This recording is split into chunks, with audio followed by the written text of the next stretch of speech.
We believe that there are water beasts that live in the river, and we call them buruksa. There is one story, this happened maybe in the 1830s at the confluence of the Bighorn River and the Yellowstone River. There was a war party that came through there. There were about 40 men.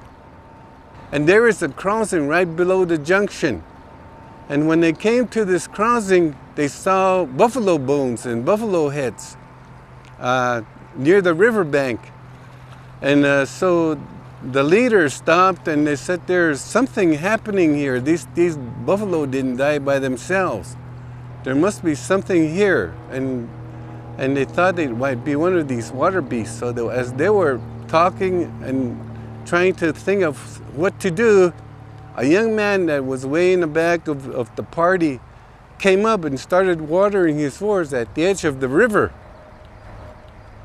And as he was watering his horse, something came and grabbed him by the horse's muzzle and dragged him into the deep part of the river. And before the man could swim back into the shore, this thing in the water grabbed him and grabbed him by the ankles and made him stand up, and they took him in a circle in the middle of the river.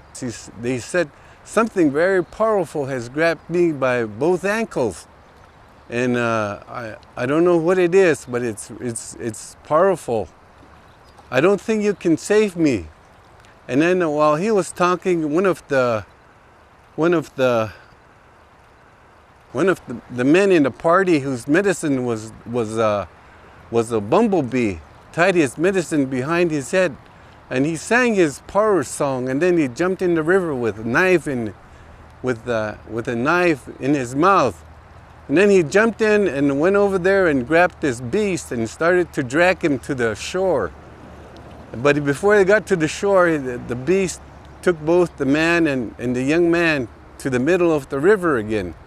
So he did this 3 times, and then he gave up. He said, this thing is too powerful for my helpers.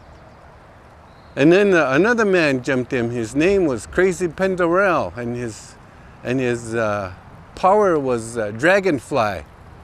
And he tied his dragonfly behind his head and sang his power song, and then went in the river. And he grabbed this beast and he brought him back to the shore. But the same thing happened again. Just before he got to the shore, he would drag him back. And so after 3 times, he stopped. And then when he stopped, this young man said, don't try to rescue me anymore. This thing is so powerful. He's broken all the bones in my ankles. He said, even if you save me, my life wouldn't be any good. So there's nothing you can do for me. So this beast took him down in the river. They didn't see him again.